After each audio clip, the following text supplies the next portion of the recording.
Hello! And welcome back to Passionate People and Preposterous Peeves. This is episode 98 in total, 46 this season.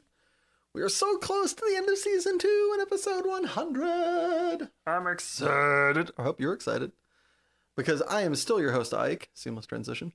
And before I spout any more sounds or get too elated, I would like to just take a moment and say thanks for being here and giving this pod a listen. It means a lot to me that you chose to use this precious time and give me and my guest your ears. Now, if you have the bandwidth after you've enjoyed this episode, please share this with someone who you think would like it. Or just subscribe yourself if you already haven't. That'd mean a lot. If you would like to contact me or message me, send me silly faces, you can find me at twitter.com/likeikes, LIKEIKES, or message me at passionandpeevespodcast@gmail.com. So, for those of you following the saga, I just got back from Proto Minneapolis. I did not win, or even come close. I had a very meh output. Went 8 wins, 8 losses, good for $1,200, and fun times with friends. Of the 16 rounds I played, I did quite enjoy about 12 or 13 of them. There were a couple that were not so good. There were 3 that sent me for a loop, mostly of my own foolish choice of response, I guess, or just the way I took what happened. I wouldn't necessarily call it a response, just, I mean, it is a response, right? You know, you choose how you respond, in quotes, but like sometimes the way you like mentally set your response level was already kind of predetermined by you, but predetermined before the actions took place. There were a couple rounds that really had to put my headphones on, didn't yell at anybody, didn't scream, didn't throw anything, which I wouldn't say is an improvement. I haven't done that in a hot minute, thankfully. But, you know, took it as the best version of Isaac that I think I've ever been. So very excited about that. You know, self-improvement, best kind of improvement. So that happened. Had a lot of fun. Saw some friends, some funny sights. I'd love to tell stories, but somewhere between name dropping and I don't think they'd make sense to a lot of people. I'm going to avoid that. Also runtime. But, you know, had a grand old time. Saw friends, stayed with friends. Took lots of pictures that I'm going to try and post. I keep saying that, but I think it's going to have to wait until summer. Not that it's that long away. About 3 weeks is when my job ends for a couple months. And I'm going to really try to get all these pictures that I've taken with past guests up. It's going to be a blast. But got back this last Monday and was just exhausted. Great to be back, but just exhausted. And then realized that I didn't get to take any time. I don't really get to take any time off from like prepping, because in 3 weeks from when I got back, guess what? There's another magic tournament that need isn't quite the right word, that I really want to go to and do well at. So I need to get back in the old testing horse and give it all my goes. Sadly, it's a different format, so not only do I have to give it all my goes, I have to give it all my goes in a different direction that I have not been prepping for. So that's fun. I know nobody that is listening to this plans this kind of shit, but if somehow they did, I would say, please, God, think of the people. Spread these events out just a little bit more. They are a bit tight. In the last, like, it feels like month and a half, it's probably been like 7 weeks. I went from San Diego to Minneapolis, and now I'm going to Dallas, all with like about a 3-week window to get the gears going and, you know, try to get testing and figuring stuff out. And so it's been fun. He says, exhausted and out of breath. But it's going to be great. I can't wait to go there. I hope I am prepped. I hope the result is as great as San Diego or somewhere in that vicinity. That would be lovely. If it's not, also that's fine. Because then I get to take the whole entire summer off magic-wise in like the, you know, kind of big highfalutin way. So can't lose. Famous last words. But it's going to be great when this is all over, because not only will that be over, my job will basically be over 2 days later. So I'll get a nice summer off where I can write and chill and hang with the homies and work hard on the podcast and do all these lovely things I've been meaning to do, like watch TV shows. literally the other day at work, out of boredom and, kind of get my engines re-revved of a sort, I wrote down all the shows that I was hoping to watch over, shows and movies that I was like, oh yeah, I've been meaning to watch this. I've been meaning to watch that. And it filled a whole entire page easily. And then I remembered other shows I hadn't put on there. So it's going to be interesting to see how few or many I am able to, delve into as the summer progresses. Anyway, enough about me. Today we have a lovely guest in TIFF King, who was recommended by great friend and once neighbor, Sunny. So please enjoy this very cerebral, very caring, very cheerful interview. Today on the pod, via a Sunny recommendation, we have a Soup MacGyver, voted fastest freshman to lose their swim gear, and all-around super cat lady. It's Tiffany King!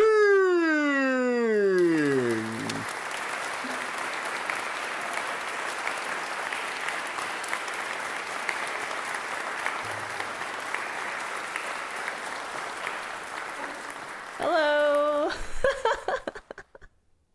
That is the best intro ever. Why, thank you. We try. But more importantly, we need to know, what was your first concert and what was your best concert? Okay, so, it's funny. I was actually just talking about this with someone. So my first concert was in middle school, apparently. And that was with my friend Megan and her older sister. She had gotten some tickets off of the radio, and she told me what it was called the other day. I want to say it was like Spring Jam, which was like this. Do you know what Spring Jam No, is? it just sounds funny to me. I don't know why. It is funny in the sense that you have no idea who's headlining, what it's going to be about. Like Spring Jam, it sounds really fun. Mm-hmm. Maybe, it's got a spring in its step. PG.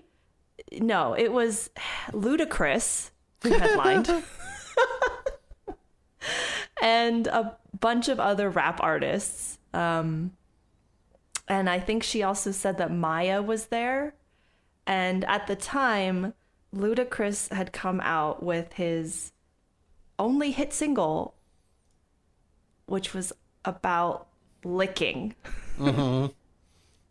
And so that was our first concert in middle school. And yeah, I can't even believe that. Like looking back, I'm like, wow. How did that occur? Yeah. How did that occur? We were in the nosebleed seats. We were with a high schooler who was the chaperone for our evening. Yeah. And you just have no idea what you're singing. You're just so excited to be there. And, God, I don't even know. I wish we had a photo. Yeah. I would love to look at that photo to just look at like how young we are and excited. But yes, it was Spring Jam. All right. Now that we have your first Ludacris. concert out of the way, what was your best concert? What was my best concert? I would say that would be, let's see, best concert. So the best concert that I ever experienced would be this sunrise set that I got to watch at Burning Man because it was completely unexpected and unplanned. And it was something called the Earth Harp that this, I actually didn't really Google it or research it, but they said, this is my instrument. It's the Earth Harp. And it was this harp that they had constructed that basically had these strings that pulled from this platform that stretched like, I don't know how many feet. And then this woman played music on it. And it was completely unexpected. It was incredibly beautiful and hypnotic. I don't know what she was playing, but it was yeah, it was incredibly beautiful. That's awesome. Yeah, that to me is very memorable. How many times have you been to Burning Man? I've lost count at this point. Oh, wow. Yeah. I'm very lucky to say that I've gotten to go many times. I my first year was in 2011, and that was actually with my friend Catherine, who is Sunny's roommate, and our other friend Orion. And the only reason why we went was because that was the year that we decided that we would move away from Reno. And I think we had a set goal to move that fall because that was when I was going to start school. And before we left that summer, I said, hey guys, maybe we should check out Burning Man before we leave Reno, Nevada, because that's one of the things that's really popular here that we've never done. And it would be a shame to not at least try it, because people will ask us once we move to Seattle. And so that was why we went. Like, we had no idea what it would be like. Completely, yeah, we weren't prepared. You know, we just did the best we could. Yeah. And then 2 years later, I went again, which was actually the trip that I had made coming back from Seattle. So Seattle didn't work out. And I thought, you know, it'd be fun if I went to Burning Man, you know, once we get back to Reno. Yeah. And so I went for a second time in 2013. And that was the year that I met my husband there.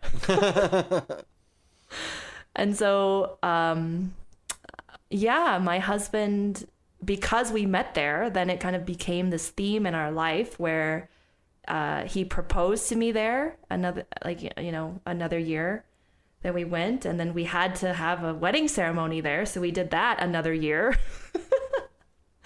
Wait, so how quickly, so you meet your now husband there, was it like fast, you know, were you smitten immediately? Did you just meet him there? And what was that process? Were you guys from the same area, and that was like, you know, kind of serendipitous? How did that pan out? Because that is something you see that is very cinematic, very movie-like, but doesn't happen for most people. So I'm kind of curious. Can you walk us through the logistics and the kind of I would love to. Sweet. It's definitely our story. Yeah.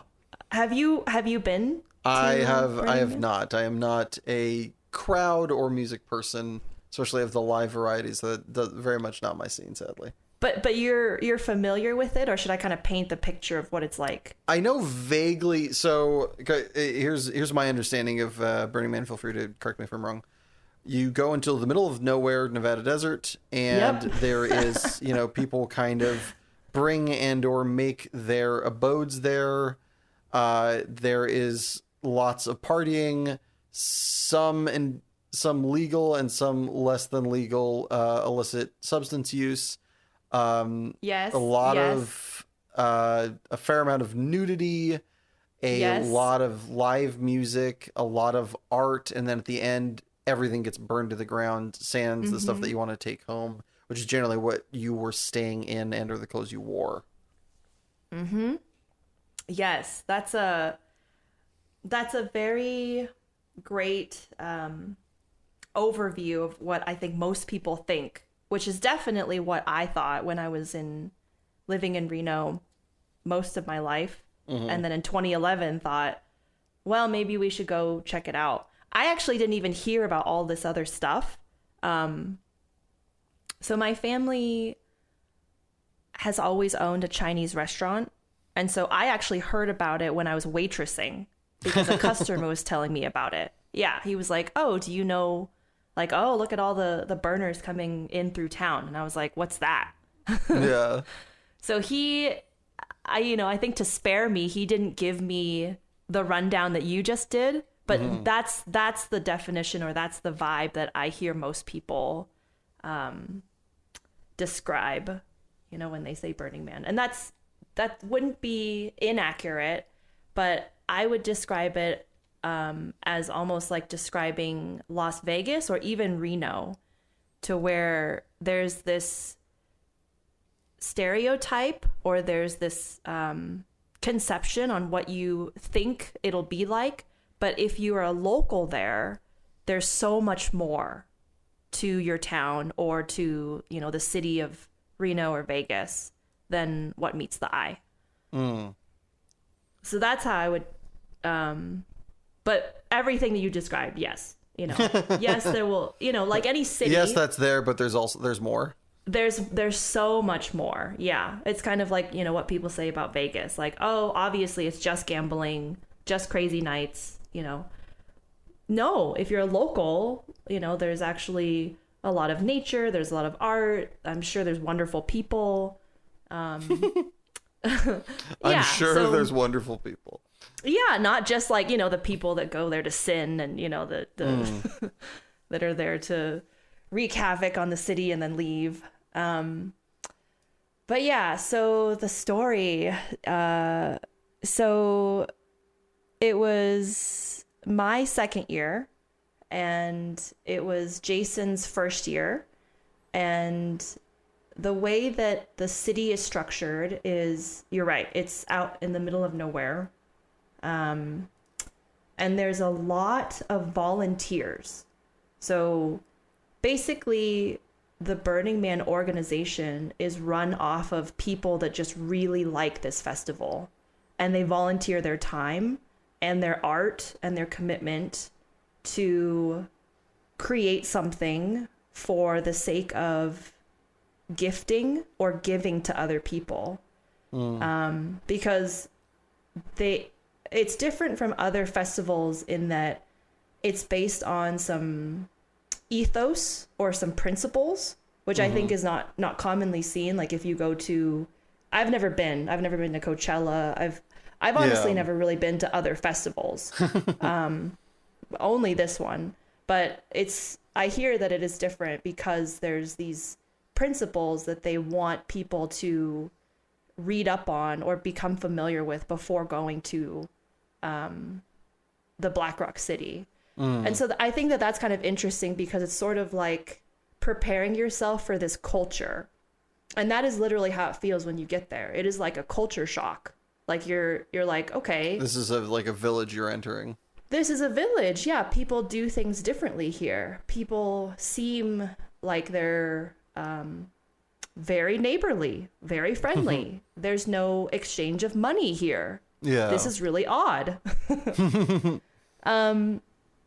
But I would say that it feels a lot like going camping, and everyone that you're camped next to is almost like this village that, you know, where everyone looks out for each other or wants you to come over and meet them. And, you know, I don't know. I imagine it being like an old Italian village, like back in the day, you know, where it's like this house here. It's a place out of time. Yeah.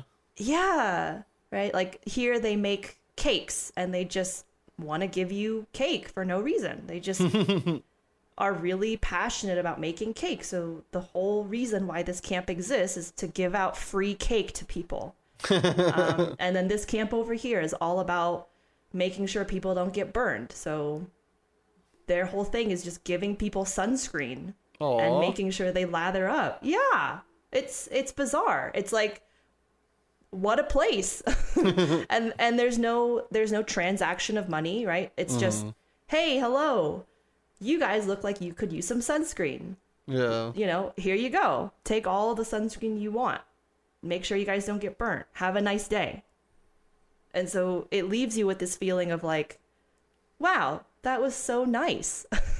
So that's kind of how it generates into this volunteer type of community, because then everyone wants to also give something or give back, or just find something that makes them happy, you know, that they want to share with others. So that's how I came across this earth harp, you know, going back to the previous question. So how did I meet Jason? Sorry, back on topic. So I meet Jason because just in the most random chance that the evening before, my friends and I had rolled in late into the night, because it can take hours and hours to actually get from driving into the entrance, or driving into the city rather, and then waiting in line in the entrance, and then driving around the city trying to find a place to set up camp. Yeah. Because it's not indicated where you'll be. It's not, not reservable. There's nothing that's there. You just have to find, hope that there's an open spot. Unless you're already committed to being with another group of friends, right? Who's already found a spot, and you have to now find them. But that wasn't the case for us. So we randomly found a spot in the middle of the night, and even that took some convincing, because it was, I think, 2 guys, they had marked off their area, which you're not allowed to do. And they said, sorry, you can't camp here because we're basically waiting for 3 other vehicles that are expected to be here. And after 20 minutes of back and forth and negotiation, we got this tiny area to fit our tent. And that's how our week started. Is okay, we've established a spot. Hopefully these neighbors won't be too unfriendly towards us. And of course, no, for the rest of the time, their people didn't show up. They just wanted that land all to themselves. But it worked out. So we camped there, and I think we got there Monday, and it's a week long. And the guys across from us were Jason and his friends, and they were just a bunch of, just a couple of guys with a bunch of tech stuff. They're just really big computer nerds. I guess that's the best way to describe them. And I like to say that I remember the moment that I met him, but Jason says that it was actually before this. So I'm he's not saying, here. You tell your story. Right. I wouldn't deny it, but it's not as memorable to me. So the moment that I remember meeting him, we were sitting around, the same way that you would camping. So we're in the shade, in our fold-out chairs, sipping on water or whatever we're drinking. And it was in this moment that my friend Orion was actually trying to provoke me, because we were in this conversation of him saying, Tiffany, it's really rare that I get to see you mad. And I was like, well,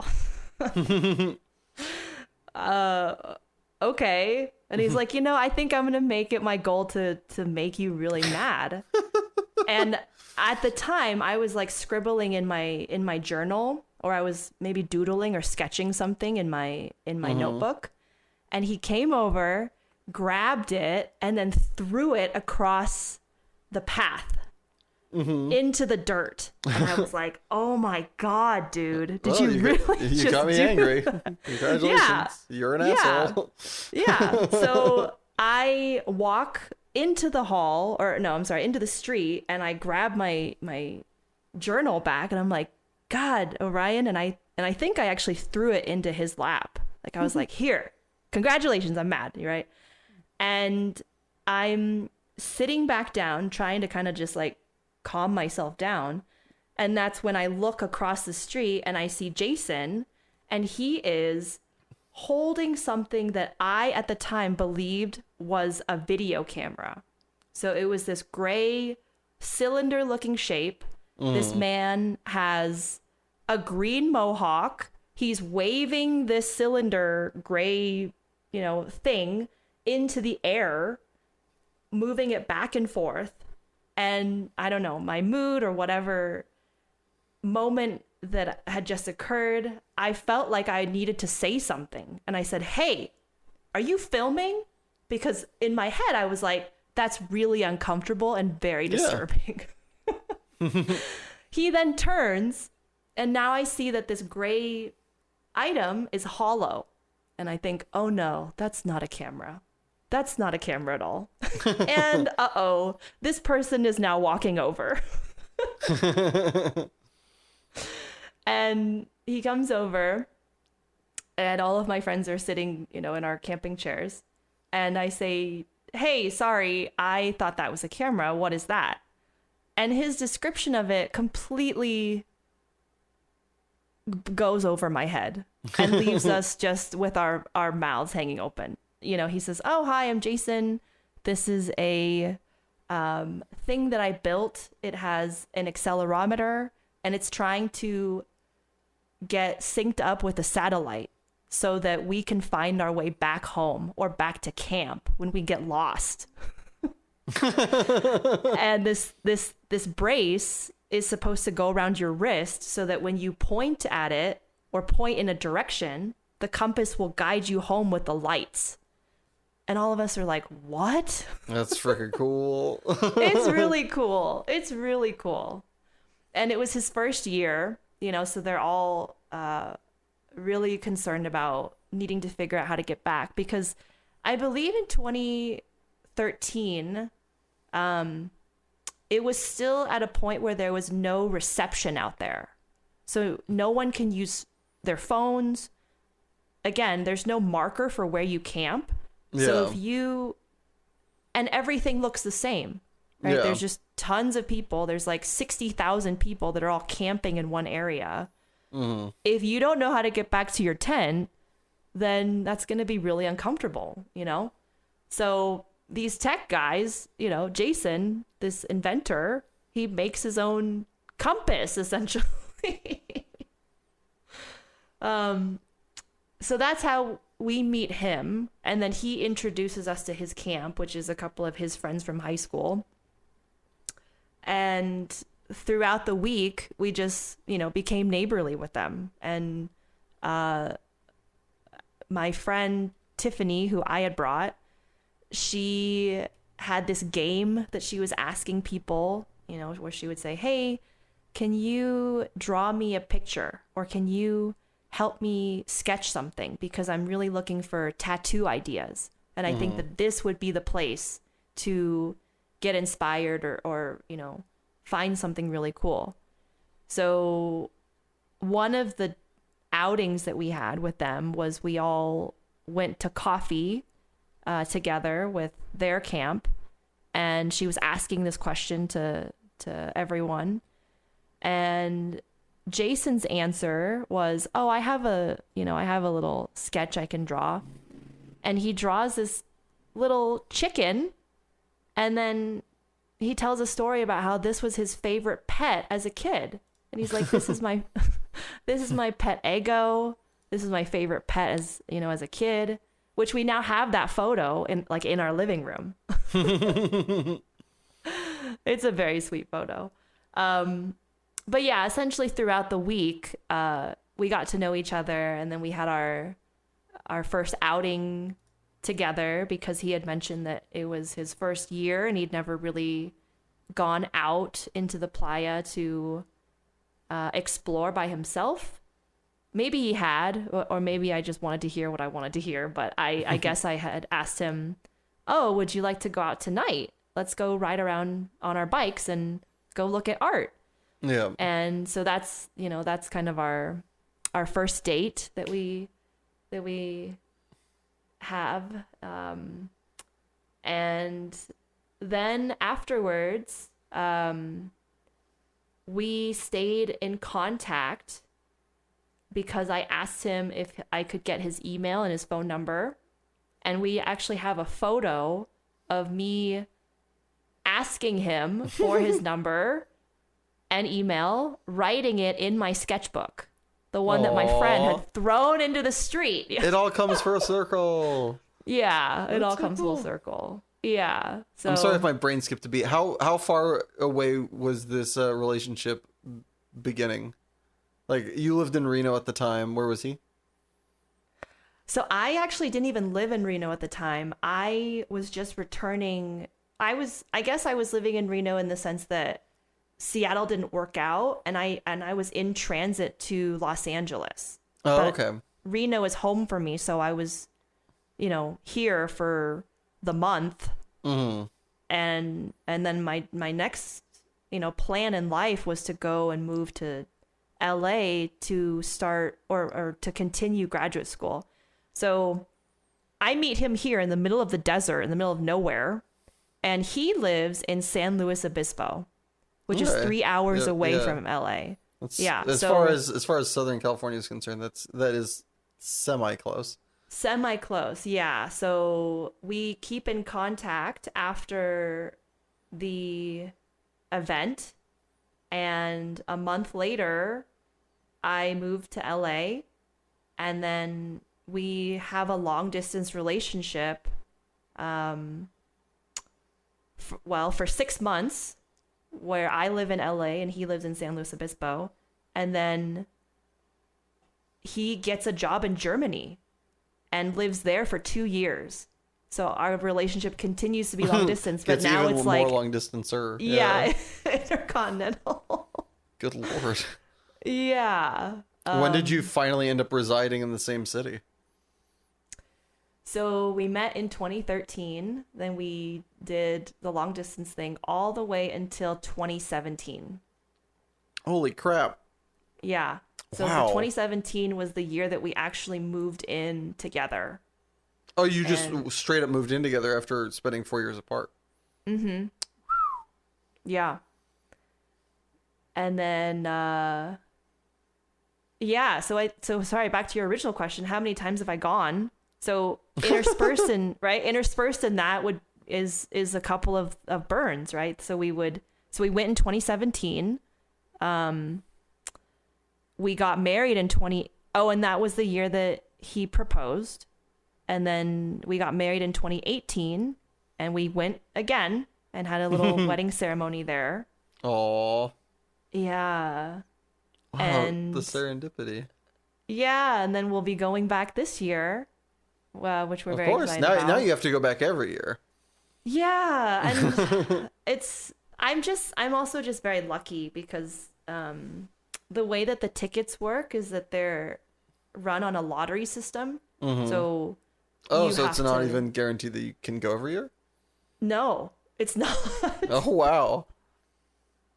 Yeah, I've just gotten really lucky. Clearly. Met the love of your yeah. life in the most accidental way. Yeah. So other than finding the love of your life by sheer accidents of a friend's jerkiness and, holding he's a up really nice guy, by the way. Sure, yeah. sure he is. No, cover for him. It's okay. And, somehow keeping a long distance relationship for 4 years. Do you have any other life hacks you'd like to share with the class to improve their daily living?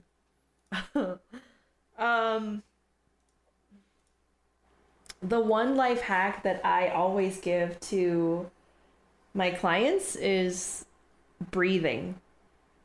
So I hear that's pretty helpful to maintaining it can alive. Be. It can be.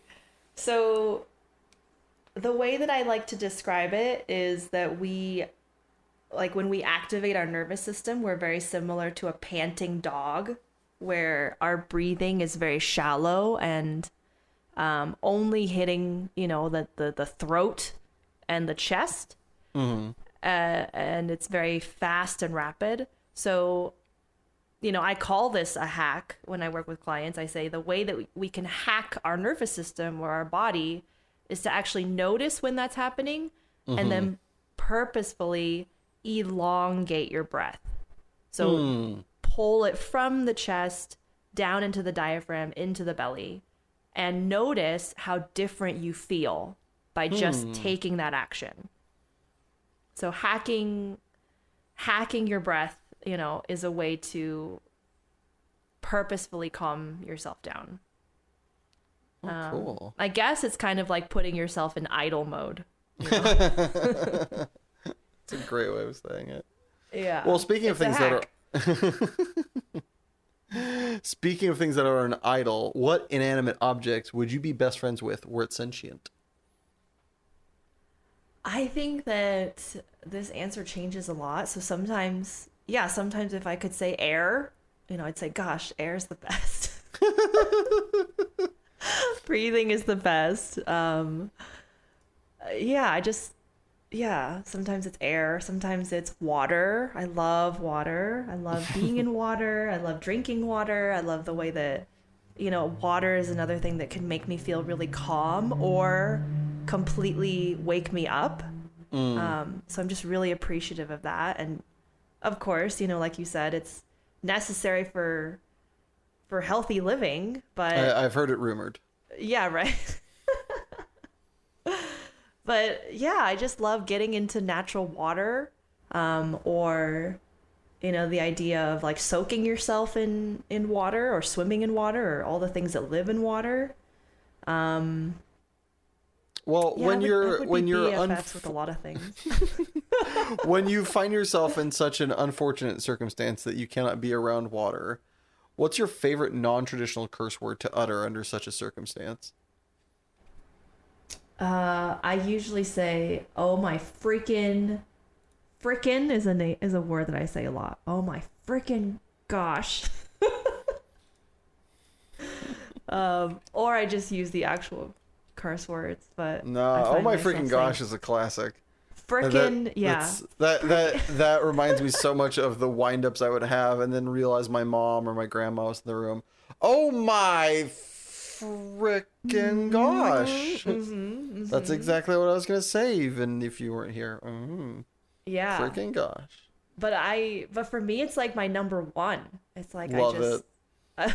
You're ready It's for like, grandma. You've got eyes in the back of your head. You've troubleshot the possible circumstances, and you've come up with one that always gives you a clean out. Very I sneaky, think sis. yes, it's because inside I am just a grandma. I mean, everybody is if they live long enough, right? Oh my gosh, that's my dream. Very achievable. I like get where to you've grandma set. stage. I like where you've set your ceiling. Yeah. What's your favorite meal to make just for yourself, assuming cost and time are not relevant factors? That would be spicy ramen. Ooh, Yeah, with an egg. of course. Yes, of course, right? With tofu, with some All right. vegetables, and then if I want to go for it, I will also make some dumplings or Ooh. some pot stickers that are, frozen and ready to go that I can just pop right into the soup. All right, now you're gonna have to clarify me because it does sound like, given your past history, you know better. What is the difference between a pot sticker and a dumpling? So I would say they're the same thing. Like you could, what's that? What? There's like a saying, right? You could say like, Is it squares and rectangles? yes, that's, yes. Wait, Right? is that Like, actually what you were thinking of, or is that yes, like that okay, is that is actually what I was thinking of. Yes, Sweet. that's the exact same metaphor. Something I say all the damn time.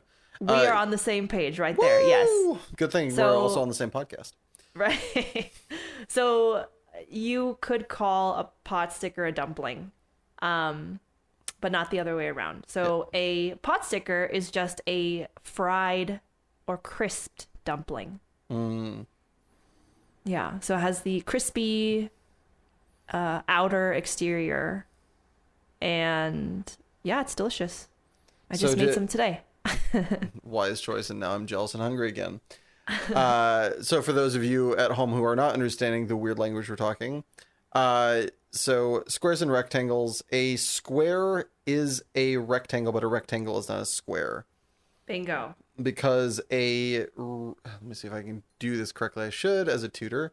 Rectangle has 4 non-necessarily equilateral sides with 4 right angles, where a square, all 4 lengths have to be the same. So in this, a pot sticker is a dumpling. Wait, no, a pot sticker is a pot sticker, and it's also a dumpling. type Where a of dumpling is just a dumpling.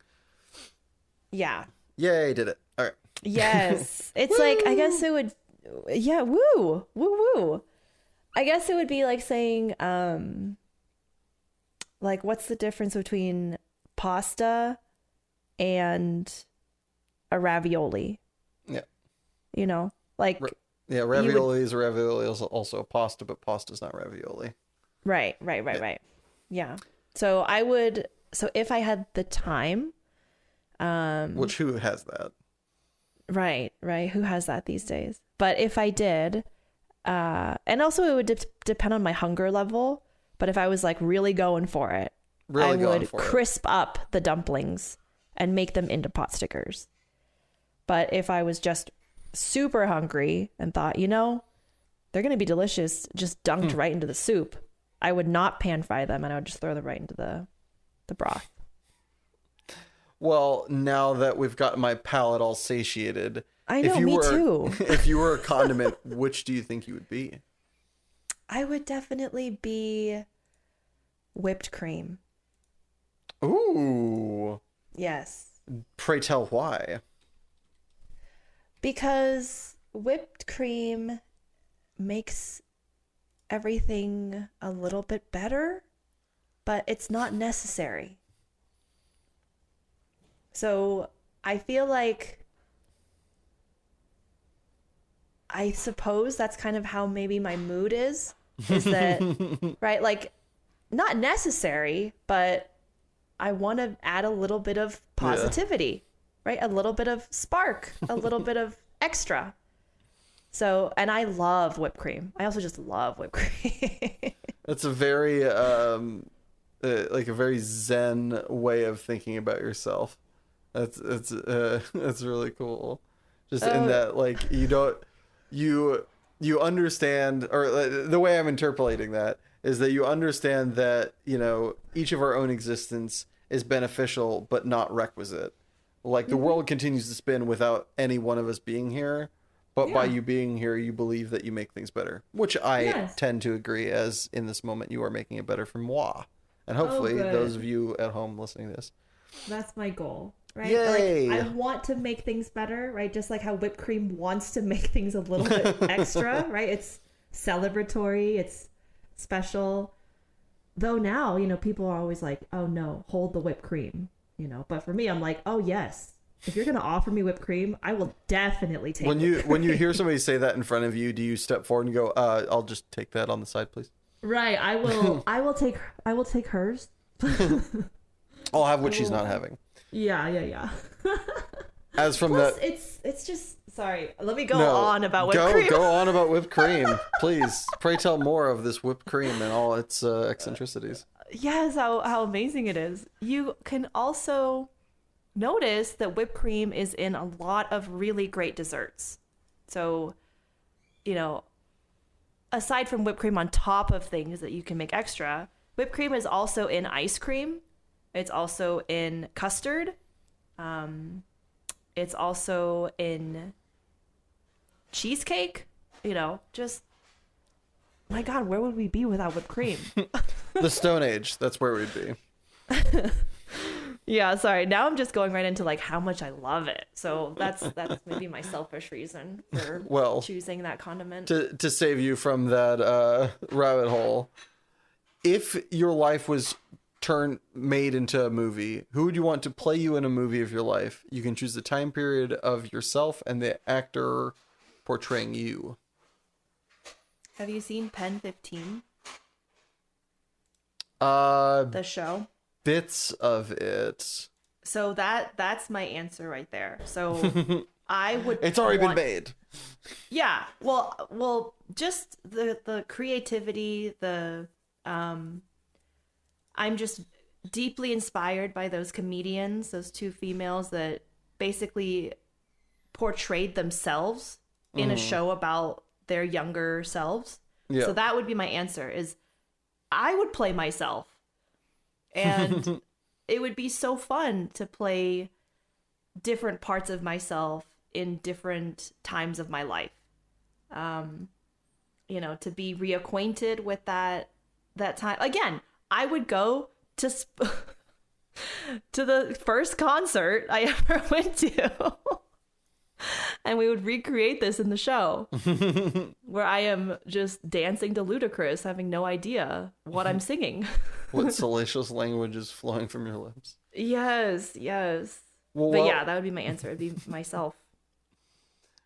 So while we're on the topic of film, what's your favorite movie line to quote? What is my favorite? I don't think that I have one, but I do find myself saying all right, all right, all right a lot. And I don't know if that's actually from a movie that he's done or a show. It's from Dazed and Confused. Okay, perfect. Yeah. So all right, I guess all right. All right, all right, all right. Good old Matthew McConaughey. Yeah, yeah. What's your favorite in my head non-exercise thing that you have to force yourself to do? What is my favorite What's your favorite non-exercise thing that you have to force yourself to do? That I have to force myself to do? That would be clean the kitchen. Yeah. It is my favorite. I really like tidying the space where I'm gonna cook something, because I think, well, because I grew up in a restaurant family, so that was kind of the norm, the expectation that, you know, by the end of the night the kitchen is clean so that tomorrow this is your work surface. Yeah. You know, and it just gets you more excited to start cooking, to get ready. So I'm like that now as an adult. I really like a clean kitchen. I really like just making sure that everything is ready to go the next day. Granted, it's not always like that, but when I force myself to do it, I never find myself thinking, God, I regret that. I'm always very appreciative when I'm like cooking the next thing that I want to cook. Like said ramen in the middle of the night, right? Always ready. Got me ready. Yeah. Who's someone you've never met, alive or dead, that you'd like to have lunch with? Perhaps in a clean kitchen that you're ready to cook in. Who is someone? Oh, okay. So I recently went to Mexico and I took myself to the Frida Kahlo and her husband, Diego Rivera, their home. And they made their home into an art museum of their work. And I didn't know this. I don't know much about Frida Kahlo until now. I know a little bit more after going to, the museum. But I would be really interested to meet her. She was born and had polio in one leg and was made fun of. And that's actually kind of what got her into doing art, because she was completely self-taught. And then she had this like horrible accident when she was 18 where a tram collided with the bus that she was on, and it injured her to where she, I think, was like bedridden for a long time. It just caused a lot of damage to her spine, I believe. So in this house, it showed where she would lay throughout the day, and like how her mom had put this mirror on top of the bed so that she could paint self-portraits of herself.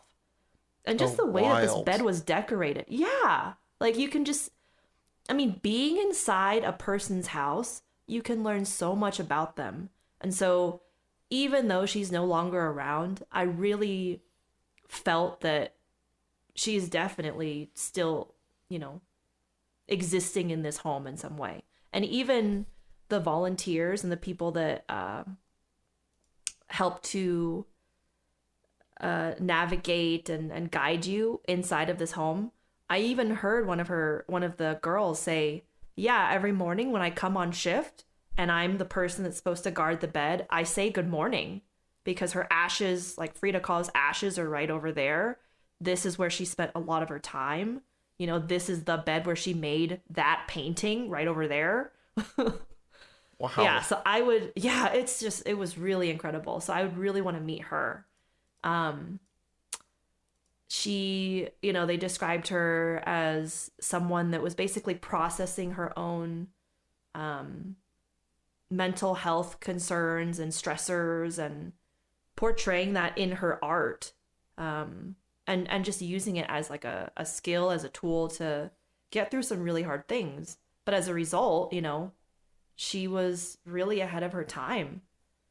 She did a lot of things that a lot of people, would disagree with. And her style is supposed to be really avant-garde for the time that she was living in. But that was really because she was actually just trying to hide her ailments and basically created this identity for herself because that was what helped her. So how she dresses is very meaningful for her and personal as to why she did it. But from the outside, people are just like, oh, cool. This woman's just really unique. Yeah. So I definitely want to meet her.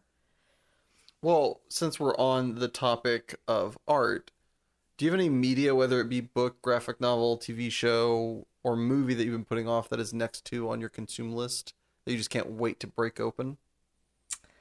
I'm really excited about the last season of Marvelous Mrs. Maisel that's coming out. Oh, that's gonna be the last season? Yeah, it's Is it the like last season season. 5? Is that what it is? Yeah, season 4, season 5. I don't remember how many. And Yeah. I am actually someone. I hear that this is not common as well. I am someone that hates binging series. Okay. Yeah, so I'm the kind of person that doesn't like to watch something all at once. Like even if the series is out, I will not go episode to episode. I will take my time and enjoy it one episode at a time. So yeah, I'm really excited to slowly go through the last season once that comes out. Awesome. Yeah, I didn't realize it was the last season coming out. I'm very excited for that one as well. I've been loving that show since its inception. Oh, you enjoy it? Big fan. I got a little trying to remember if it was season 3 or season 4. I think I'm like one season back, but the sans the mother's like mafia sub story. I love the show. Full Sail, 100%. Mm-hmm. I really love the costumes. Oh, his costumes and the art direction are flawless for that show. It's Yeah. unparalleled. Yeah. The writing, right? How witty. Yeah. The way she writes all of her shows is so amazing. It's a great pitter patter. Got a lot of great energy and just flow to the way she writes her scenes are fantastic. Yes, and the music too in the show I really enjoy. I really like that it's a time piece, so it really immerses you into that era. Yeah, that's my answer. I'm really excited to watch that show. To change gears a lot, what life lesson do you wish you learned sooner? What life lesson do I wish I learned sooner? I would say I have a lot of them, and I think throughout my life there's different ones that resonate. So I would say at this point in my life, it would be remember that all of your friends are great friends. Yeah. That's the lesson now. I guess the reason for that is because I think when you're young, you think, okay, this is my best friend and I need to spend all my time with them. But then you kind of take for granted like all the other friends that you hang out with. And maybe it's because I'm now returning to Reno after not having lived here for 10 years, but I didn't keep, in contact with with the friends of friends, or the people that I would see at parties, right? But they were so much a part of the experience of college, as well. So, I think at this point in my life, I'm just trying to be a better neighbor, a better friend, a better coworker, and appreciate all relationships rather than just focusing on like the best ones like you do when you're a little kid. Yeah. Is there a poor man luxury that you still enjoy to this day? I think it's ramen. We go in top ramen or a cup of soup or a cup of noodles, sorry.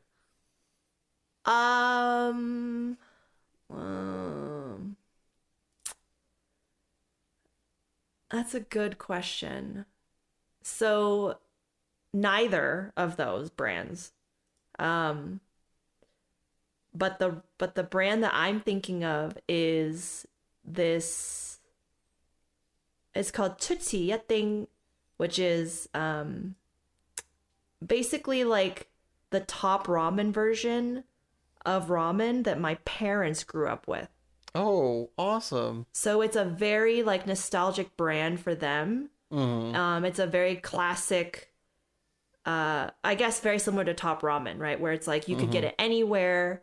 It's even served in breakfast cafes, like simple, cheap, order a bowl of tortilla thing ramen. I would say that that's our poor man's luxury. It's just something that's incredibly nostalgic.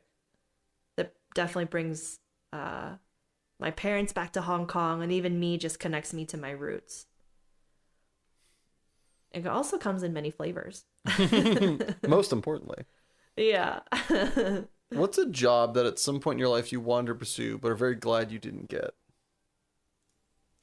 So in college, I wanted to study nutrition, and I got a bachelor's in it, and I got all the way to finishing it.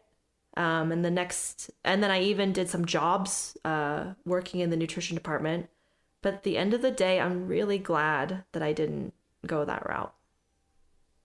Why is it? Why is that? Because the way that my brain works, I really like science. I really like, understanding how things work and why they work.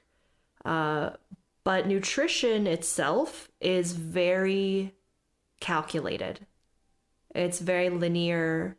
At least the jobs that I was in, right? It's all about like crunching numbers and being very mathematical about intake and all that kind of stuff. And that is just not the kind of person that I am. Fair enough. I'm really not. Yeah. I'm really bad at math. I'm really bad at, like I'm really bad at numbers. I speak in metaphors. I'm very abstract. The way that I think and conceptualize things has to be in the grand scheme of things, kind of big picture. Whereas in the field of nutrition, at least in my experience, it's very granular. So it's just, it just wouldn't have fit. I'm really glad that I deviated from it. So great. Well, lastly, before we throw it to a commercial break, if you could have listeners of this podcast hear one song of your choosing, which would it be? It would be Nature by E46 and Ram Dass, because it is a song that makes me happy, because it reminds me of how cool nature is. All right. And with that, we're going to throw it to our first break. Feel free to stick around and enjoy the totally real commercial, or take a minute to enjoy Nature by E46 and Ram Dass. Or if you really wanted to hear a song from a previous episode, check out the playlist on Spotify, Passionate People and Preposterous Peeves podcast, Song Rex. It's a long title, I know. Don't worry, there's a link in the description. Either way, see you in a jiffy. Having trouble staying awake? Oh, yeah. Wish you'd followed your dream so you had the give a crap necessary to meet your deadlines? Oh, definitely. Are you likely to be fired the second another warm body walks through that door and asks your boss for an application? Probably. Would you prefer to keep this shit sack of a job instead of explaining to Susan that you've been fired? I mean, I guess. Well then, let me introduce you to caffeine. Caffeine is a highly addictive substance that'll keep you jittery and energized to do any fucking stupid task for hours. That sounds like drugs. It is! Aren't drugs illegal? Not this one. So next time you feel like sitting on the sidewalk instead of at your desk, reach for a caffeine. Wait, you didn't tell me where I can buy it. 'Cause it's mother-loving everywhere, you blind Neanderthal. Welcome back, everybody. So I'm here with Tiff, and Tiff, what's your passion that you've brought with you today? My passion is I really love being a therapist. I really like talking things through. Oh, with I've people. noticed. Ba-da-cha. Yeah, that's my passion. I'm really happy and really grateful that I get to do it. Well, as it pays the bills, I would reckon it's that kind of there's a little bit of a coincidation there. But what is it Yes. about being a therapist that like kind of feeds you? Is there an aspect in particular, or is it just the whole entire experience? I wouldn't say that it's the whole entire experience because it definitely comes, like anything. It definitely has its difficulties. But I would say that now that I've kind of honed in on maximizing the areas that I do enjoy, I would say that what feeds me is that I really enjoy educating or just sharing what I know and hoping that that can in some way benefit someone. I really like connecting with people. So I really like that I just get to talk to people and talk with people as my job. And I just really think that, outside of calling it therapy, I also just really like stories. Stories are dope. Stories are great. So I like to, sit with someone and ask them about their story, learn about their story, hear about their story, get curious about, what it was like to be the character, if you will, in that story. So that's what feeds me is this element of how I can marvel at someone's ability. How you can marvel at someone's mazel. Yes.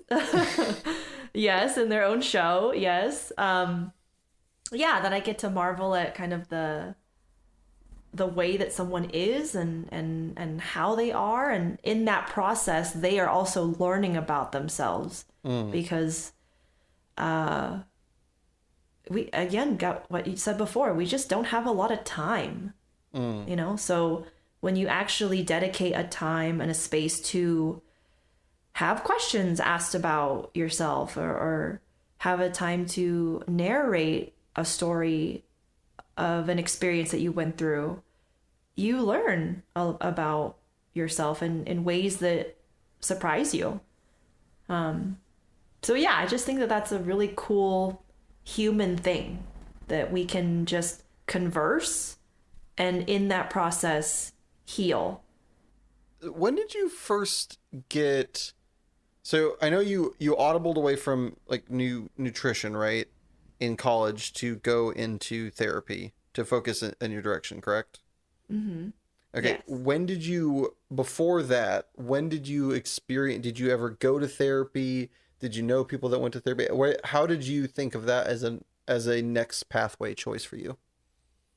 Yeah, great question. So, yes, I went to therapy for my first time in undergrad, and it was just something that I tried. I'd never tried it before. I wouldn't say that it was like life changing, but it was something that was very curious to me. It was very new. It was very different. I didn't understand how it worked. I just thought, like, is this, am I doing it right? Like, do I just come into this room and I just talk? So I think in college, I just went into being a client,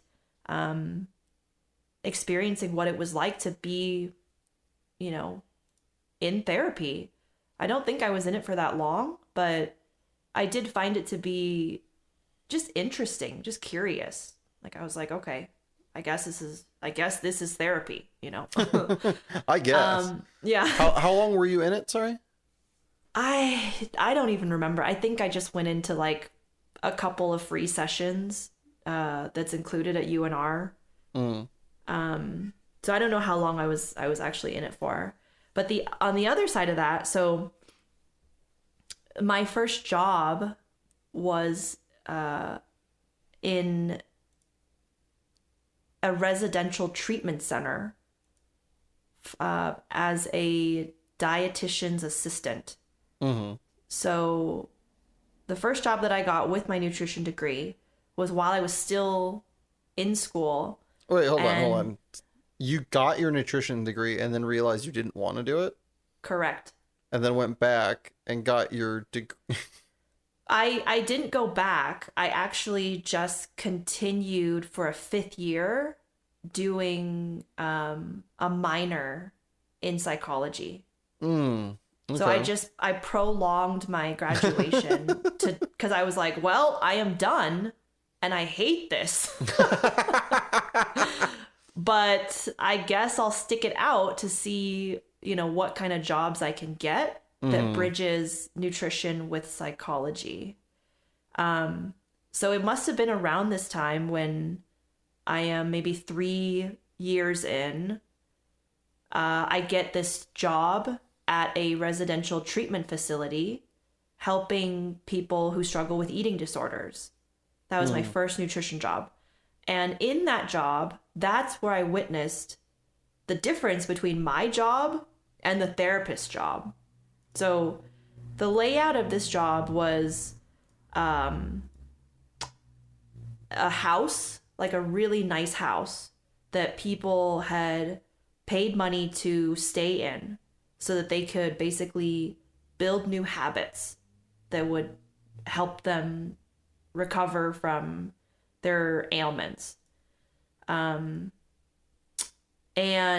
my role was I was, helping to calculate their portions, helping to assist with mealtime, help prep and cook and order the food and, all things nutrition related. And then this therapist would come in, and they would say, okay, it's time for our one-on-one. Let's go hang out by the pool, or let's go hang out upstairs in the library. And then they would leave. And I would just always think to myself, like, what's going on? Like, what are they doing? What are they talking about? Why, there was just so much mystery behind the door. And week after week, my role of, portioning, ordering, assisting them at mealtime, that wasn't helping the person to get better. What was going on in these chats was what was helping them to get better. And so that made me really curious about what psychology was and wanting to learn more about why, right? I thought, like, if I'm learning this modality on how to heal with nutrition, this should be helping them, right? But it wasn't, there was also this aspect that was talking and communicating that I wasn't seeing, that I was like, well, that also is contributing to this person healing and changing and becoming different week after week after week. I would like to know what that is. So that's why I actually picked up my minor during my 5th year of college to take those classes, and then continued working in these kind of jobs, and then realized, I don't want to do the next step in nutrition, because the next step would have been to apply for these really rigorous internships. It's kind of like being a doctor, where you have to be matched at different sites, and it's like a lottery system, based on your scores and based on your grades and whatnot. I didn't even apply for that step. I just said, I don't think that that's worth it to me. I actually want to do a master's in marriage and family therapy. And so that's what I did. And that's why I moved to Seattle to pursue that master's. Awesome. Yeah. So that's, I guess that's how it all started. That's such a cool way for you to like, and more power to you. A lot of people, myself likely included, would, get a degree, you've got this thing, and then like kind of feel trapped or feel like they're supposed to do this thing now that they have this degree, but you saw something, went back, minored, and, persevered. So going from minor to master's, how much work, was there more work than if that was your major, or was that kind of a random, academic kind of question here? But was that like a huge gulf to, kind of, did you have to make up a lot of work there to get your master's? Or does minor translate to master's like pretty seamlessly, just as you would if it was your major? I think it depends on the program that you're applying for. But for me, I think I had to take some extra classes, but to be honest, I loved them. Like, I didn't mind taking the extra courses. I didn't mind taking all of the extra foundational core psychology classes, because I just found them to be really interesting. That's so awesome. Yeah. And then in your master's program, that's kind of where you get more specific about what area of psychology you want to go into. Because now, I don't think I would change it, but I hear that there's some really interesting areas that you can go into. So you can, the one I heard about recently was psychology and tech. So, there's someone that goes into the study of bridging the gap of how we engage with tech, how it makes something more user friendly, how it affects us by using the tech, Yeah, there's just like a lot of different areas that you can go into. And so those were kind of the base classes that I took. And then I went into my master's going into the specialty of marriage and family therapy. Why did you want to do specifically marriage and family therapy as opposed to, because that is, well, hold on, before I get too far ahead of myself thinking I know what the hell I'm talking about, which I definitely don't. What are the categories? So there's marriage and family. What other kinds of therapy categories are there? Yeah, that's a great question. So there's, I honestly just looked at what was available to me in Seattle. So I looked at what programs were offered, and so they offered a master's in social work. So that's one specialty you can go into. You can also get something called a licensed professional counselor master's degree. Then there's the marriage and family therapy. There's also substance abuse and addictions. Yeah, So there's a what there's a would you couple of say them. marriage and family counseling, other than the obvious dealing with, couples and their families, what would you say are some of the specifics that set that apart from the others that like you're kind of more focused on and more specialized or knowledgeable about? So the first thing that I would say is there's actually a lot of overlap in all of these. So anytime I meet, like, if I were to meet someone from any of these other fields, we would all just have a party. Like we would all know what we're talking about. We're all, so there's a lot of we come from the same roots, I guess. That's a good way of describing it. We would all understand each other. The nuances come in, I think, what jobs are offered with this degree. So to answer your question, the difference, right? So I have more work experience dealing with someone who wants to work with a professional and also bring in their partner, or also bring in situations about roommate concerns or friend concerns, or Throwing relationships, books at random strangers in the desert concerns. yeah. Yes, exactly. Or just concerns that they have relating to others. Okay. I guess, yeah, it's a really confusing field. It definitely needs a lot of work. Like, I would say that in the last few years, there's been a lot of focus on mental health, and now suddenly we're having a lot more money in the field. But prior to this, it's actually been really outdated. What would you say is the biggest misconception about therapy by the wider world?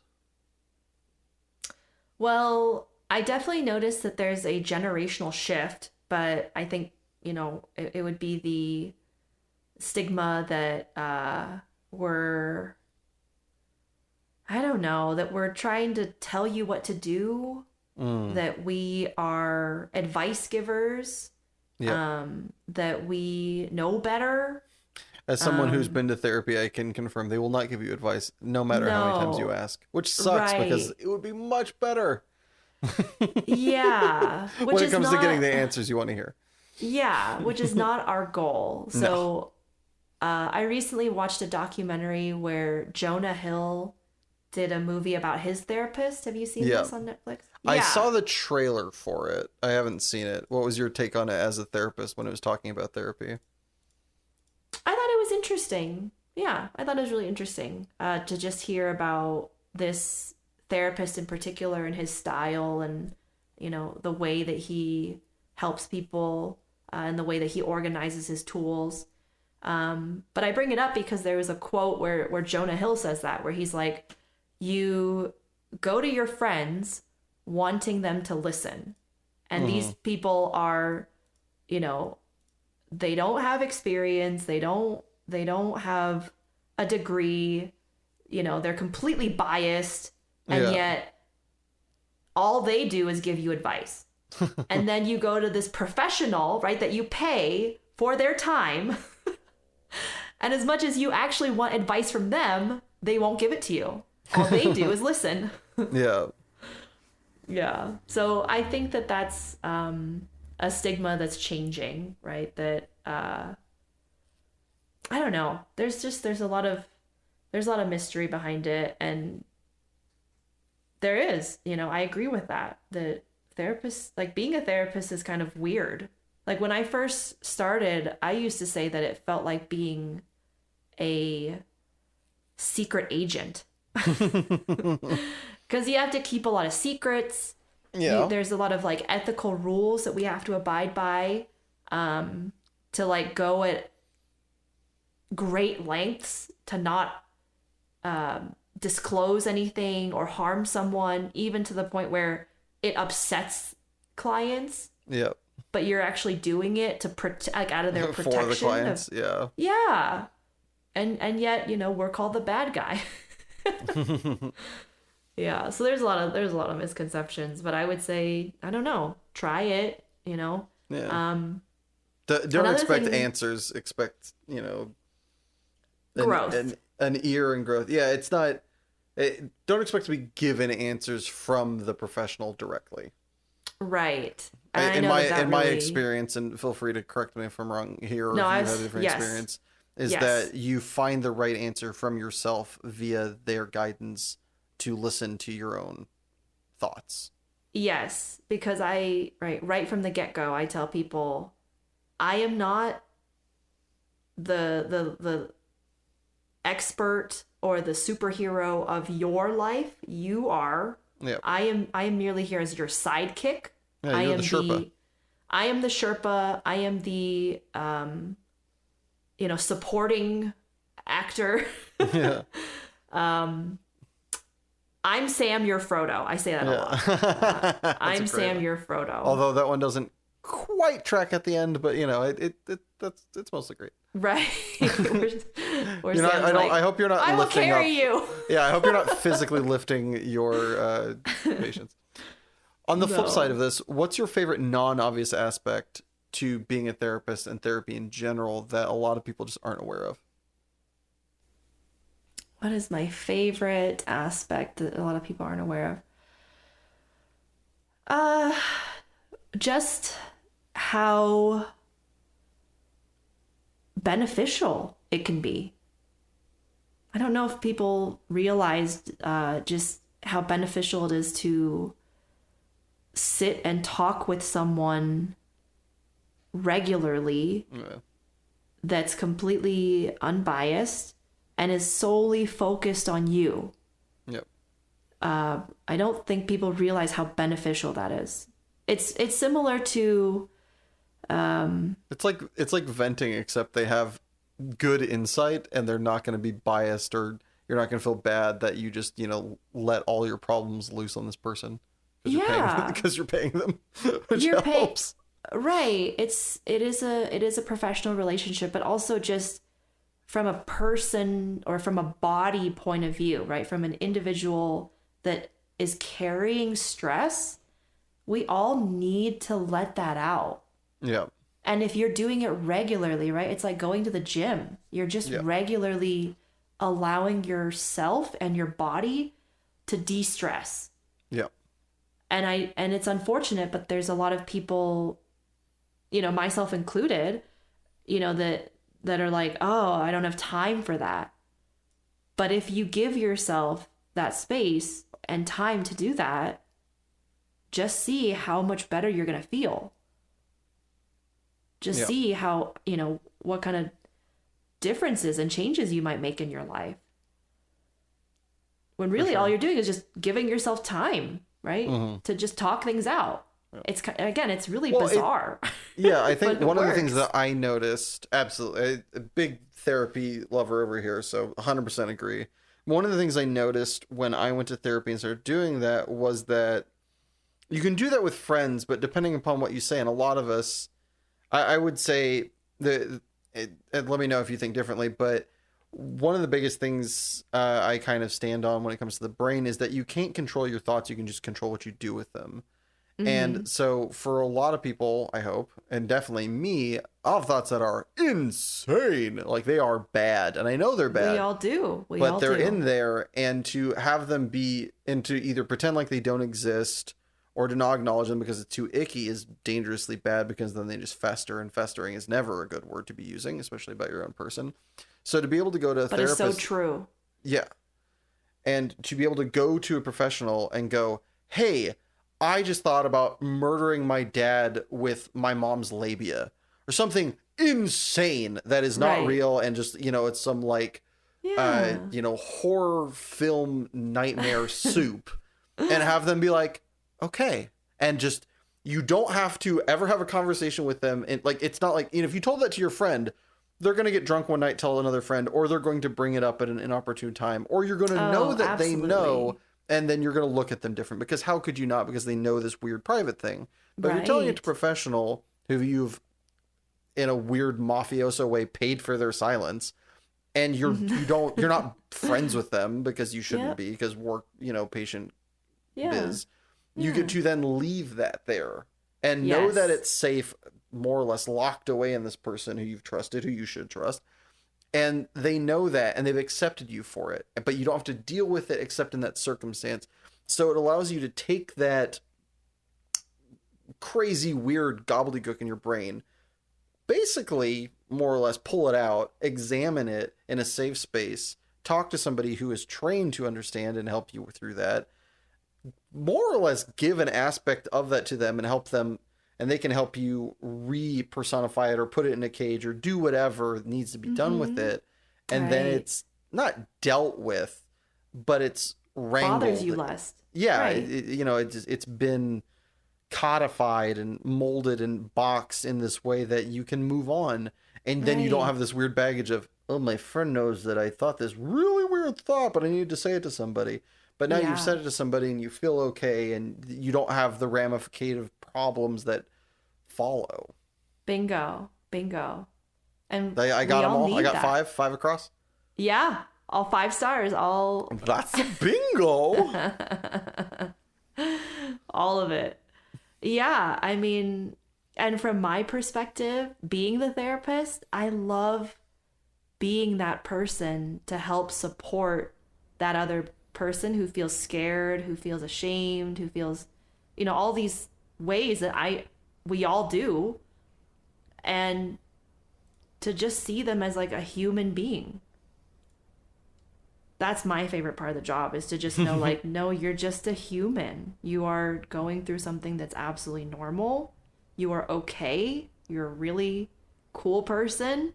This doesn't mean that you're not, right?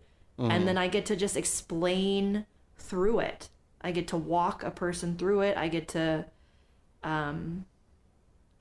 just connect with them when they're not feeling at their best. Yeah, I just really enjoy it. She likes people when they're down. I like helping them. Yeah. Because I just get it, right? It's like when we need that person. Yeah, you get to be there and help them. Yeah. When And just to know like this is so normal. Yeah, that is the crux of it, is that, and that's something a therapist like walked me through, and I was like, I didn't buy it until they said it about 1,000 times, and then I was like, all right, maybe, but probably not, and then that maybe probably not became all right, maybe, and then it became basically. Yeah. The beat of it is you're not special, you're not special in a dark, twisted sort of, Damien sort of way. You're normal. Everybody goes through this, but nobody's talking about it because it's awkward. Nobody wants to talk about it, but that's why millions of people have jobs, is because everybody's messed up inside. Everybody thinks weird thoughts and, doesn't want to say them. It's just some We people all have a smile brain. better about it. Yeah. Exactly. We all have a brain that just does weird things sometimes. 100%. Right? I know one of your answers to the lightning round question now. Just calling it ahead of time. Okay. You'll appreciate the question and be surprised anybody answers differently. So when therapy is showcased in film or other popular forms of media, what is shown correctly and what is shown incorrectly? It depends on the time period. So I don't watch a lot of them because in the past they were portrayed, or even now really, like some of them, portrayed in a way where we're a serial killer, where we're trying to manipulate you, get inside your head. We're made to be the villain. It's really, again, now that mental health and therapy have been more or less a fad, I guess, that it is now portrayed in the media in a more positive way, and also in a way that I think even validates therapists, right? Where it's like, this show is made for therapists. I didn't see that before. Are there any standouts in the positive or negative direction when it comes to therapy? The act itself, not necessarily the character, because I do think, and I totally understand where you're coming from, where they're shown as like conniving or something like that. And sadly, there are some cases, but they are drastically dwarfed by the, opposite and, positive representation in human beings. But when it comes to the act of therapy and the scenes where people are going to therapy and like talking and they're being interacted with by the therapist, are there shows that or movies that have done it better, and there are ones that do it a complete disservice when in regards to showcasing the practice? I can't speak to anything that I've seen lately where I thought, oh my gosh, that was atrocious. Okay, that's good.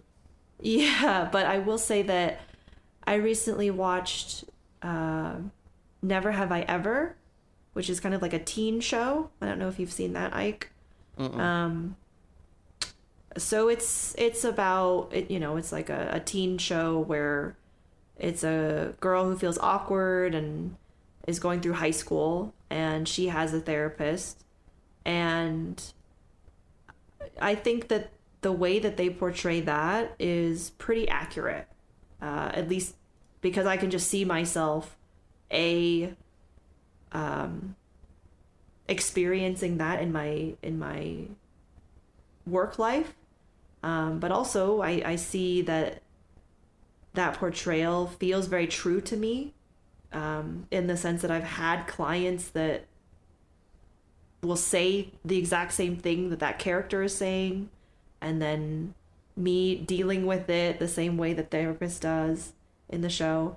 So let me give you an example. So in the show, the girl is very comfortable with her therapist. She can talk about a lot of things that she normally wouldn't talk about with her own mother. In the show, her father passed away very suddenly, and this is something that the therapist wants to bring up, but the girl just wants to bring up boys all the time. So they have scenes where the therapist is just very honest with her, right? Who says, hey, are you sure you want to try to date two boys at the same time? Because that isn't the person that I know. I'm not sure if that's the value that you want to practice right now, and in her own way, she's just trying to guide her with her style of, hey, listen to your inner voice. But the show, and normally probably what I would have experienced too is the girl would say, no, I think I'm good. I think I am going to just move forward with this idea that I have that is brilliant of juggling two boys at the same time and keeping everything secretive and hoping that no one finds out. And, The old classic. Yeah, the old classic, so it's a great portrayal of just a therapist supporting a person the best they can, but also allowing them their own agency of choose, absolutely, I'm not one to tell you right from wrong, but I'm just here to try to nudge you and remind you that this is the person that you want to be. And that's really hard sometimes, especially when there's all these other, urges and expectations and impulses that we have, right? But then also, I will be here next week to talk about how it goes, and what you learn from that. And she's not doing it in a judgmental way, she's just simply pointing it out, and then we'll say, like, I'm here to support you regardless. Awesome. Yeah, I think they did a really good job of being a teen therapist. Everything that it has to offer. One of the ones that, if you get a chance, if you want another great show written like a Marvelous Miss Maisel, that I would recommend to everybody, and I haven't got around to seeing season 3, but Ted Lasso is an amazing show. It's one of the only reasons to own Apple Plus, in my opinion. And I've heard so many great things about that show. They are all true and more, in my experience. Season 2, there is a character for that season who is a therapist, and in my experience, it seemed very honest, very real, and like a good portrayal in many different directions than are usually utilized when it comes to looking at therapy, and especially therapists. And I would recommend you and any and all listeners who haven't to check it out. Moving on from interested in that. Yeah, thank you. Oh, by all means, please let me know what you think of it. Yeah. So moving on from the lovely to the lackluster, Tiff, what is your preposterous peeve? So I really had to think about this one. I used to get really affected by the way that words sound. And I don't even know if I can say the words right now. Because I'm like reliving that trauma from when I was young. Would you like me to read them and then you can No, I can remember them. I know them very well. Okay, well, I wasn't sure if you saying them would be more difficult than you Yes. potentially just hearing them. You're right, but I can do it. I can do it. I believe in you. You got you. this. Yeah, so I didn't like the word bean. I think also just calling it a peeve and labeling it that now, that's kind of what's giving me the heebie-jeebies. But really, like I didn't like that word, and my sister would whisper it in my ear. And we would just tease each other. But that was my peeve. It is really preposterous now that I think about it. But that's mine. Is just certain words. The B word. Certain words. Jiffy Lube, that was another one. I mean, to be fair, that gives me strife, but for different reasons. Yeah, I don't know what it is. It was we would just drive past it often, and I would see it, and it was just like the way that we would sound it out and say it slowly, and and it just, again, tease each other and just kind of say these words at random times.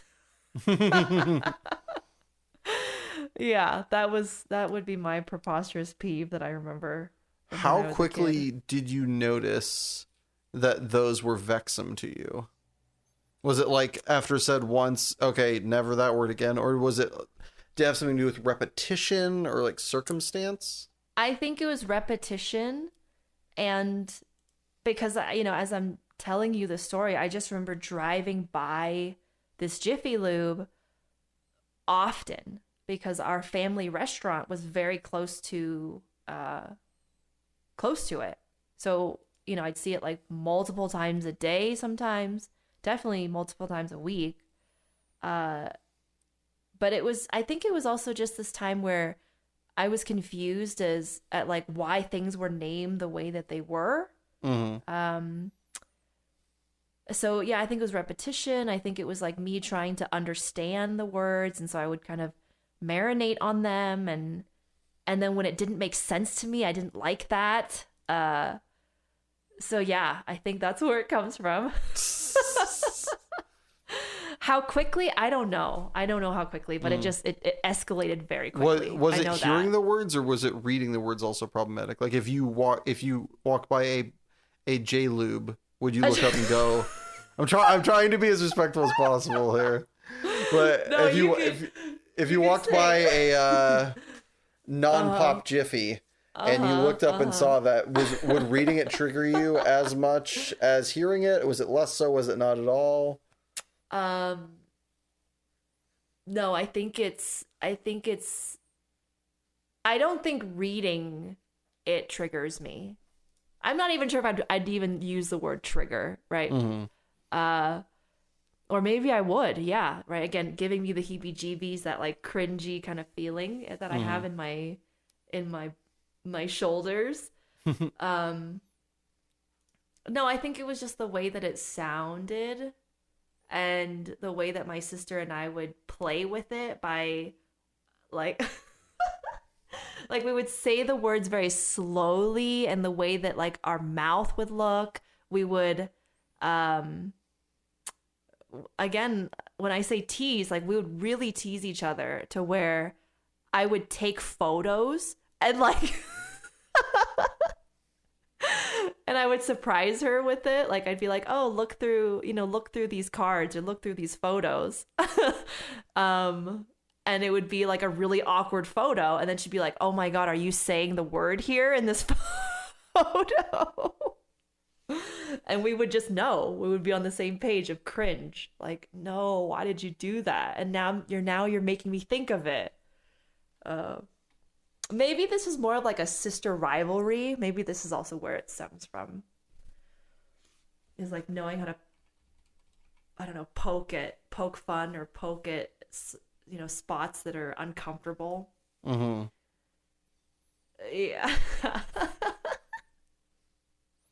Do you have a story where this particular problematic peeve shone the brightest? I think I'm telling you the story now, just how we would, I don't know how we would do this. I just remember it would be, random times in the car where we would whisper it, and then I would scream or I would squeal, and then my mom would be driving and she'd be like, "What's going on?" Or like, "What? Why are you screaming?" Yeah, it got a reaction out of me every time. That's great. Again, another moment I would want to relive in the sitcom of my life. Well, as we take a brief aside to start jotting down the notes of TIFF's cinematic universe, we're going to head to our second ad break. But don't go anywhere, because when we get back, TIFF is going to enter the lightning round.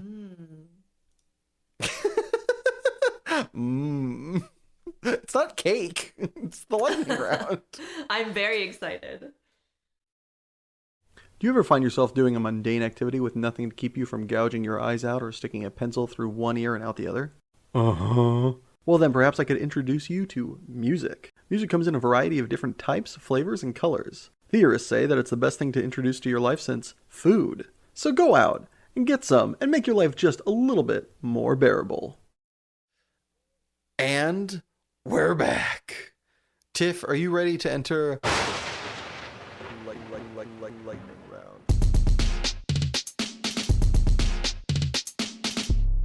The lightning round? Yes. Yes. All right, buckle your seatbelts and keep your arms inside the ride at all times. Tiff, is there a price for you to give up your passion forever? No. There's no price, no. Make the food or do the dishes? Make the food. Definitely. Did you ever cheat on a test in school? Yes. Absolutely. Yes. Are you out of touch, or is it the children who are wrong? I am the one out of touch. I would say that children are the ones that have it right. Legasp. Would you rather have your inner monologue sound like Gilbert Gottfried or Fran Drescher? Honestly, one time I had an ex-boyfriend that said that I looked like Gilbert Gottfried. So I think that's gotta be my answer.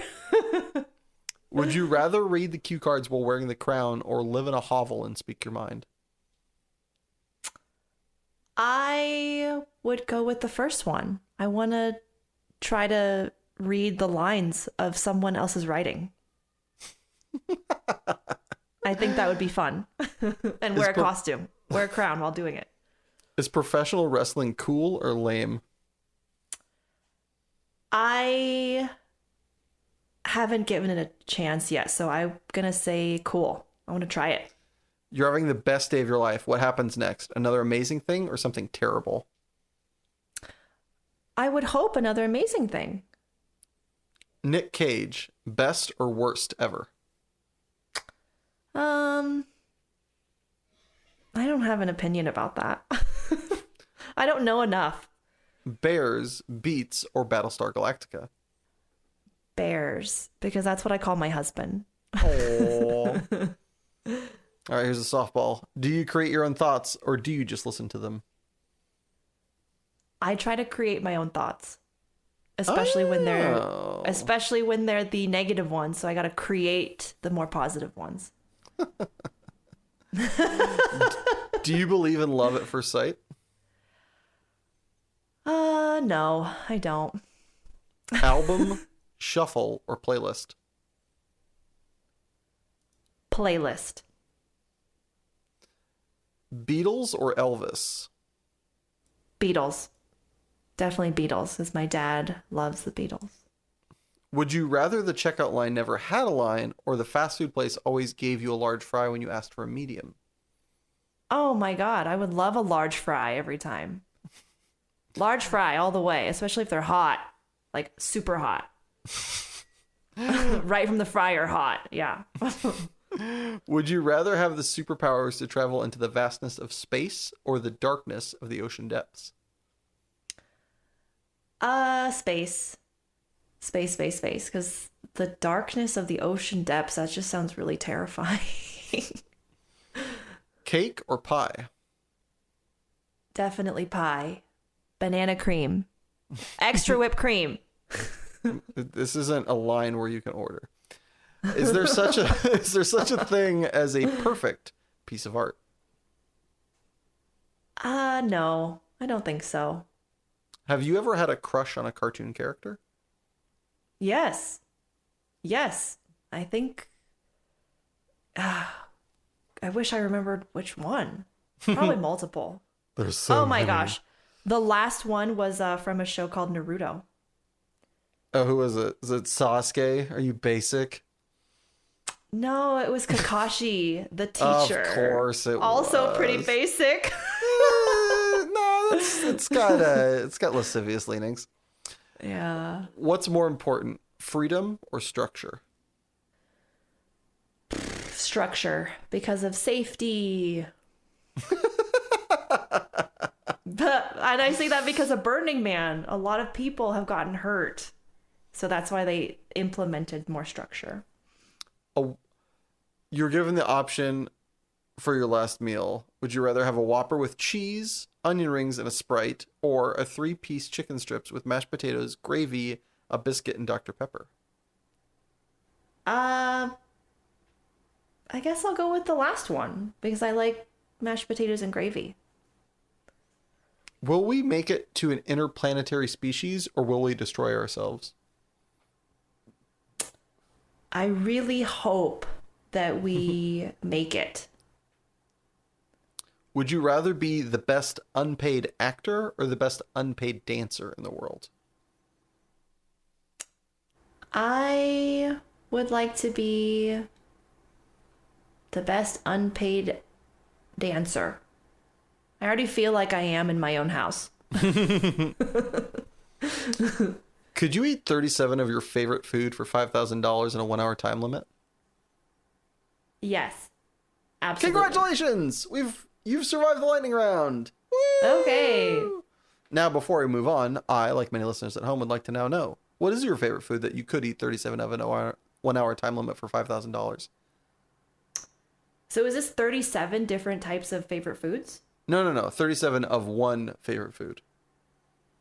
So if you liked banana splits, 37 banana splits in 1 hour for $5,000. Oh. It would be noodle dishes. You could eat 37 bowls of noodles? Yeah. I would.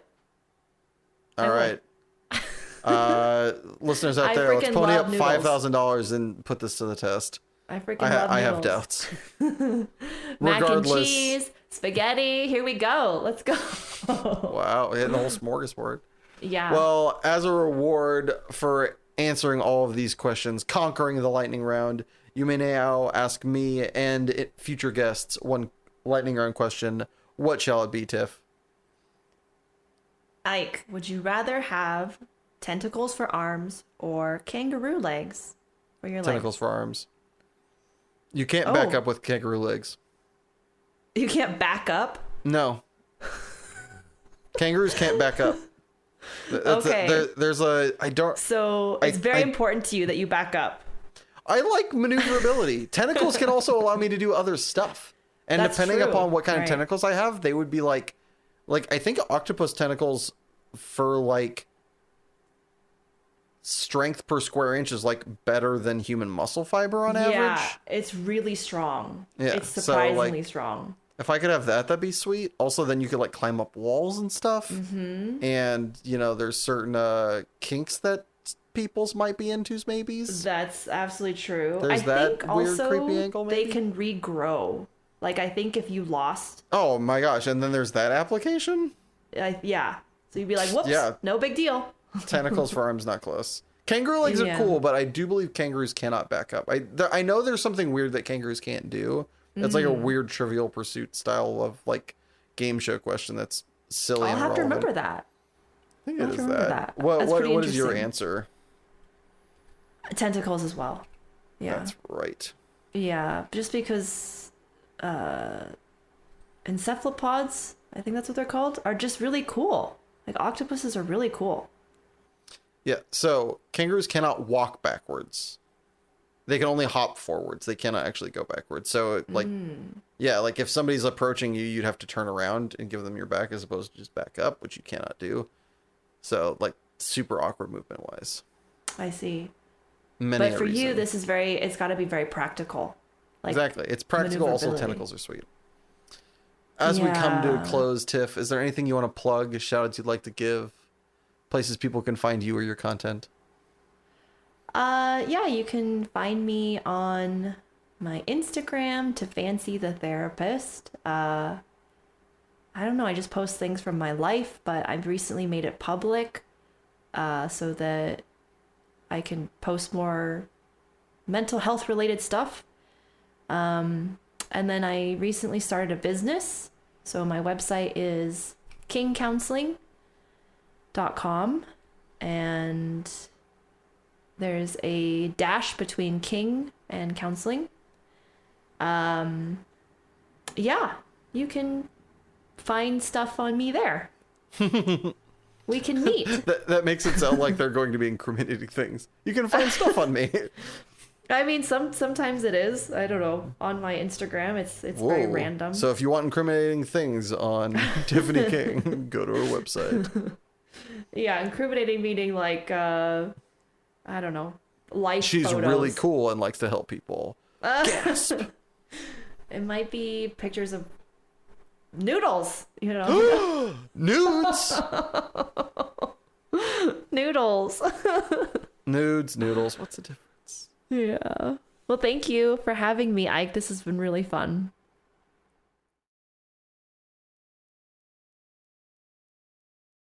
Well, thank you, Tiff, for being my guest today, and special thanks to my editor, Richard Ashford, and my composer, Joshua Gibbons. And thank you, yes, you, listening at home, or wherever you found time to appreciate this. Time really is the most precious commodity we have, and I appreciate you spending yours with us. And if you enjoyed this podcast, please subscribe, like, or just share it with a friend. Every little bit helps. Or if you already have and are out of episodes to listen to, don't worry. We put out a new episode every Monday at midnight on SoundCloud, YouTube, Spotify, and iTunes at Passionate People and Preposterous Peeves Podcast. And a very special thanks are due to our patrons, Sibella Yellow. If you'd like to join said illustrious ranks and have your name read aloud, just head on over to patreon.com/Passionate People and Preposterous Peeves Podcast. And remember, folks, if our days are numbered and our songs are sung, at the end of the day, I think we've all won. So please stick around, because great things have only just begun.